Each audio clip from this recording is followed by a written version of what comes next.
Hello প্রিয় শিক্ষার্থীরা, আশা করি তোমরা অনেক অনেক ভালো আছো। আজকে আমরা সপ্তম শ্রেণীর চতুর্থ অধ্যায় বীজগণিত রাশি গুণ ও ভাগ এটা সমাধান করব। তো চলো আমরা অনুশীলনী 4.1 প্রশ্নগুলো দেখি।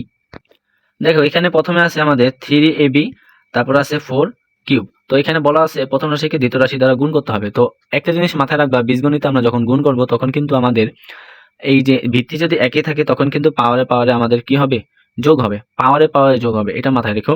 তো এখানে দেখো এটা ভিত্তি কিন্তু আলাদা, যার কারণে এটা গুণ করছি। তো 3 এবং 4 গুণ করলে কত হয়, 3 4 12। তো এখানে আছে আমাদের এ, তারপর আছে কি বি, তারপর এখানে আছে কি এ কিউব। একটু লক্ষ্য করো, এই এ আর এখানে এ, এটার সাথে কিন্তু মিল আছে। তো ভিত্তি যেহেতু মিল আছে তো পাওয়ারে পাওয়ারে কি হবে, যোগ হবে। তো এখানে একটা এ, এখানে আছে তিনটা এ, তো একটা এ আর তিনটা এ মিলা কয়টা এ হয়, অবশ্যই চারটা। তো এখানে কি আমাদের 4 হবে। ওকে, আমাদের A4 হবে। তারপর এসে বি, বি কিন্তু এখানে একটাই, ঠিক আছে। তো পরবর্তী গুণটা আমরা একটু দেখি। দেখো 5xyz, তো তুমি একটু খেয়াল করো, 5xy আর এখানে আছে 6az। তো এখানে ভিত্তি কিন্তু কোনোটার সাথে কোনোটাই মিলে না। তো যেহেতু কোনোটার সাথে কোনোটাই মিলে না, তো এই চারোটাই কিন্তু আমাদের লিখতে হবে। প্রথমে লিখতে হবে এক্স ওয়াই, প্রথমে লিখবা এ, সিরিয়াল ভাবে লিখলে সুন্দর হয় অবশ্য, এ এক্স ওয়াই জেড। ওকে, তারপর তুমি এই 5 এবং 6 কে গুণ করে দেবো, 5 6 30। তারপর আমরা এগুলো দেখো, এগুলো কিন্তু একদমই সহজ, তোমরা একটু লক্ষ্য করলেই বুঝতে পারবা। তো এখানে দেখো, এখানে আছে 5a² x², এখানে আছে 3a x5y। তো এখানে খেয়াল করো, 5 পর এ, এখানেও আছে এ, এখানেও আছে এ, এখানে আছে এ দুইটা, এখানে আছে এ একটা। তো 2 আর যোগ 1 কয়টা হয়, এ হবে 3টা। তো এখানে একটু খেয়াল করো, এই যে তোমরা বিশেষ করে এইভাবে আলাদা করে ফেলবা, ঠিক আছে। আলাদা করলে তোমাদের সুবিধা হবে অঙ্কগুলো করতে।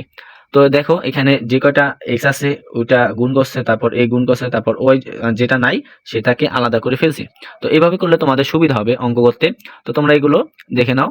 তো যদি কোনো কিছু প্রবলেম হয় তাহলে অবশ্যই আমায় কমেন্ট করে জানাও, আর কমেন্ট করে জানানোর সাথে সাথে আমি সেটা নিয়ে বিস্তারিত আলোচনা করব, ঠিক আছে। তো তোমরা এই গুণগুলো দেখে নাও, আমি একটু তোমাদের কাছে নিয়ে দিই। ওকে, তো অ্যান্সার গুলো এটি, তোমরা একটু স্ক্রিনশট নিয়ে নাও। তারপর তোমরা এটা একটু খেয়াল করো, এটা একটু বড়। এখানে আছে 2a² মাইনাস 3b² প্লাস কি 6² a³ b²। ওকে, তো দেখো এখানে প্রথমত আমাদের কি করতে হবে, প্রথমত আমাদের এই তিনটা একসাথে করতে হবে, কারণ এই তিনটা এক, এটা কিন্তু আলাদা। ওকে, তো এখানে আছে আমাদের a², এখানে কিন্তু আমাদের a³ আছে। তো এই দুইটাকে আমাদের একসাথে আনতে হবে।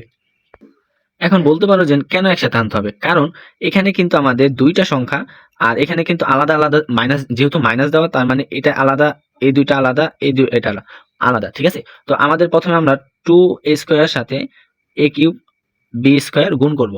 ওকে, গুণ করার পর এইভাবে আমরা এটা গুণ করব, গুণ করার পর যে অ্যান্সারটা হবে সেটা আমরা লিখিব। যেমন এখানে আছে 2a² সাথে গুণ করলে এখানে তিনটা এ, এখানে এসে দুইটা এ। তো তিনটা এ আর দুইটা এ, পাঁচটা এ হয়। আর এখানে হবে কি b², তো এখানে 5a b², 5a b², তারপর মাইনাস, তারপর দেখো এখানে b² আছে, এখানে b² আছে, তার মানে পাওয়ারে পাওয়ারে যোগ। তো 2 2 4, চারটা বি আর একটা আছে কি তিনটা এ, অর্থাৎ a³ 3a³ b4। ওকে, তারপর এগুলো তোমরা স্ক্রিনশট দিয়ে নাও। এগুলো আমি যতটুকু মনে করছিলাম কঠিন, অবশ্য সেই অনুযায়ী কঠিন না। তোমরা এগুলো পারবে, একটু বুঝতে পারলেই হবে। একটু দেখো, আর অবশ্যই ক্যামেরাটা কি স্পষ্ট বোঝা যায় কিনা সেটা অবশ্যই তোমরা কমেন্ট করে জানাও। আর যে কোনো বিষয়ে তোমরা যদি না বুঝতে পারো তাহলে আমাকে অবশ্যই অবশ্যই বলবা, কারণ এগুলো যদি না বুঝতে পারো তাহলে আমি অবশ্যই বিস্তারিত এই অঙ্কগুলো নিয়ে আলোচনা করব।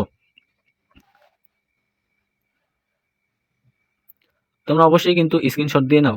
ওকে,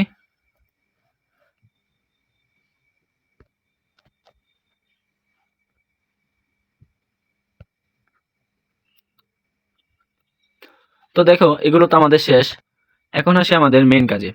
তোমাদের কিন্তু পরীক্ষায় ওগুলো কিন্তু আসবে না, তোমাদের আসবে এরকম সৃজনশীল। তো দেখো এখানে দেওয়া আছে এ বি সি তিনটি বীজগণিত রাশি, যেখানে এ সমান এক্স প্লাস ওয়াই, বি সমান এক্স মাইনাস ওয়াই, সি সমান x² প্লাস y²। ওকে, তো এটার পর দেখো ডি সমান যদি এ বি হয়, খেয়াল করো ডি সমান যদি এ বি হয় তাহলে ডি নির্ণয় করতে হচ্ছে। ডি যদি নির্ণয় করতে হয় তাহলে এ এবং বি আমাদের কি করতে হবে, গুণ করতে হবে। তো আমরা এটা সমাধান একটু দেখি। তো খেয়াল করো, প্রথমে আমাদের কি করতে হবে, এটাকে সব এই উপরের সংখ্যা দ্বারা গুণ করতে হবে। তো এটাকে গুণ করলে আমাদের অ্যান্সার কি দাঁড়ায়, x² প্লাস এক্স ওয়াই।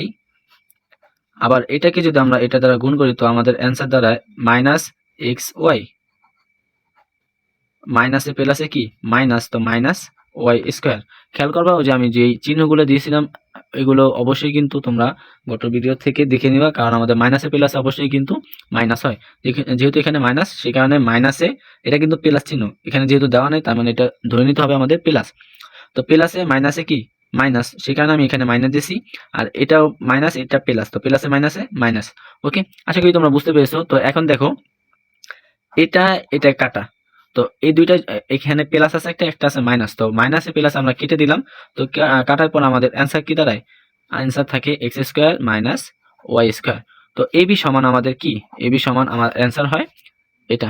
ওকে, তো দেখো বি নাম্বার সেম, খ নাম্বার যেটা এটাও সেম একই, ই সমান ডিসি হলে দেখো যেটা আমরা বের করলাম, ঠিক আছে, এই যে ডি বের করলাম, এই ডি আর সি, এই যে সি, এই যে এটা আমরা কি করব, আগে ওরকম ভাবে গুণ করব, গুণ করার পর কি করব, ওই ভাবে কাটাকাটি করে নেব। তো এই যে দেখো এখানে অ্যান্সার অবশ্যই দেওয়া আছে, তোমরা একটু দেখে নাও।